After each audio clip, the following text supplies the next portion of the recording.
First up is a film called Monkey Man, and it's from Dev Patel, who stars in it, was directing it. It's his feature directorial debut. He was a writer on it and a producer, so very much a passion project for him. It's an action thriller, and he stars as the protagonist who is seeking his way in the world and on a mission, and I don't want to go into too much more detail than that because it does get revealed throughout the course of the movie. You know, I do think the best comparison in modern comparison to it is John Wick, and I'm not just saying this because it is an action movie starring an Asian man in a suit, although that is in the trailers and that is a thing that happens. I also say this because some of the other producers are the John Wick producers, so you can very much feel the influence of that. And I also want to caution, I know that Jordan Peele is a producer on it. I don't know how actively involved he was in it, but it doesn't feel as much like a Jordan Peele film as it does, say, a John Wick film. And that's not a knock on John Wick films, but, you know, Jordan has this I say that as if I know him personally, you know, like Jordan Peele has this very distinct style that I think he's established for himself.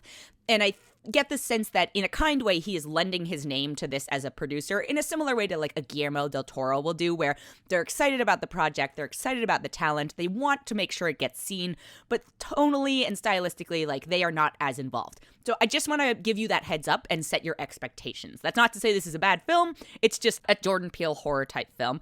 But like I said, John Wick is probably the closest comparison. So if you like John Wick, I've got a film for you. I do think one of the challenges when somebody is so heavily involved in all the aspects of the creative direction of it is that it can become hard to be objective about it. And I think one of the places that this movie does kind of, I don't want to say suffer a little bit, but where it does feel unpolished is that the pacing and timing of a lot of it. We spend a lot of time on like certain action montages. I'm like, I get what you're doing here. You worked very hard to get your body in the shape it is, Dev Patel, and you are showing it off. But story-wise, at this point, we've already established the thing that you're trying to establish. Like, we can move on. You're not progressing anymore. So it's a minor note. I think it's a fair note for a lot of films in general. But, you know, I was like, okay, go move it along. It's an hour and 53 minutes. I see a world in which this could have probably been even a little bit shorter and more efficient. Just, you know, but these are one of the things that you learn as you tell more and more stories. It also stars Sharlto Copley, Pito Bash, Sopita Duipala, and, you know, this is really the Dev Patel show. So if you are a fan of his, like, have a great time. I think my other biggest caution, aside from the, like, don't expect a Jordan Peele horror film, is very violent, very gross in certain parts. Again, John Wick-like. I like the action. I think, you know, if you've seen the trailer, this character participates in like an underground fighting ring, and his character is a monkey in a mask. And so, you know, you eventually get to see some of that physicality in it. And, you know, again, there are parts of it that the audience I was with, you could tell people kind of wanted to clap at certain points. And then there are other sort of morally gray areas where some people did clap, and I'm like, no, you shouldn't feel good about this. Like, and I, you know, this is not a knock on the storytelling. I actually think the story was doing a good job of being like, hey, you should be questioning the resolution of this moment. And I don't know if the audience I was with quite got that, which is a little disconcerting. But, you know, like I said, this is the Dev Patel show. If you like John Wick, I think you're going to have a good time at this. If you are averse to this type of like excessive violence, I totally understand that. This is not going to be the film for you. I think my other kind of note is they are trying to work in some more like political storylines that they're there.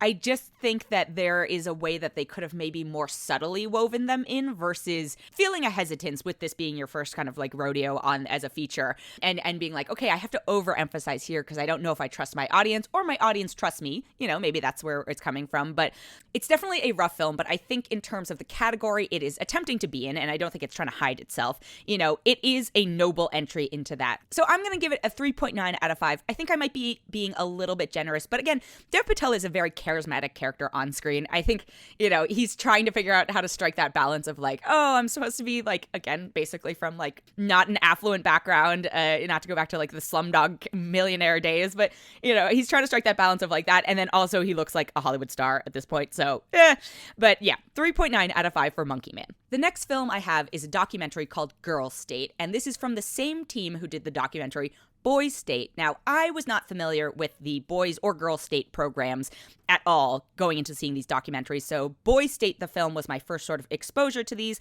I guess they are like it's like a week-long camp where a bunch of very ambitious young people come together and put together like a mock government and hold elections and have judges and etc. And, a bunch of very powerful political folks have gone to them through the course of their history. So Boys State, my first exposure to this structure, I thought it was fascinating. I think it's a really well-made doc because I've already seen that, and I think you can go into Girls State without having seen Boys State, but it certainly is complementary. But because of that, I had certain expectations going into Girls State, and I don't want to penalize the film for that, but it did, it's just inherent to the fact that same filmmakers, same similar subject. And it is very helpful, again, to have seen Boys State. And I do recommend Boys State anyway. So this is following the girls program. And I don't think this is quite as polished as the first one for a variety of reasons. And it's not like a ding on the documentarians, but there are more issues at play here, honestly, than there are at Boys State because of gender inequality. And it's something that they are trying to address in it, right? So Boys State, and I haven't seen it in a little bit, but, it's sort of addressing, racial backgrounds and socioeconomic backgrounds and obviously political affiliations. But Girls State is adding in this entire additional factor of, gender dynamics and like feminist politics and like interfeminine relationships and stereotypes and all of these additional things that it is very complicated to layer in. And let me tell you, I was so stressed out watching this documentary, in part because I was like, oh my God, this is the future of our country. And another interesting factor in this one is that they chose to document the first time they went to Missouri, and it's the first time that the girls and boys state programs are on the same campus.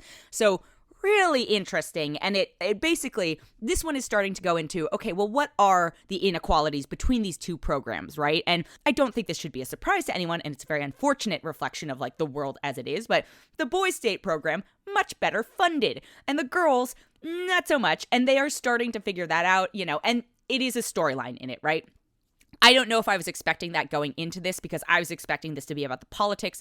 The politics are certainly a part of it. I don't know if this is like a trigger warning, but for me, I found it very stressful because they filmed this around the time that Roe v. Wade was being overturned. And it was so hard for me to hear all these young women espousing these ideas. And I'm like, you are not a fully formed person yet. Like I mean, this is going to give away my personal politics. And, maybe it's hard for folks on the other side, but I was like, you can't even imagine the consequences that this had and will have for future generations. Like, how dare you be pro-life, or as one girl points out, pro-birth, and I don't want to be super judgmental of these girls. And it is nice seeing the ones who, try to take information into account and them trying to deal with the politics of all of this. But just for me personally, again, I if you have found this review somehow and you are, hard right leaning, I guess credit to you and thank you for listening this far. But I don't sense my audience generally aligns that way. And this is, it's such a can of worms, right? Like I'm trying to caveat already.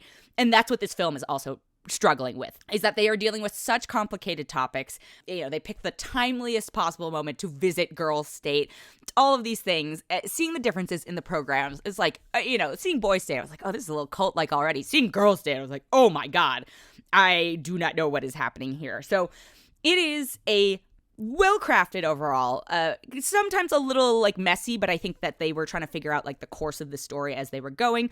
The, youth that we are following are interesting characters. And again, similar to Boys State, there were some like standouts. And this one I'm like, oh, I like seeing you grow a little bit as a person. So it's challenging to watch, especially if you are, someone who is left-leaning.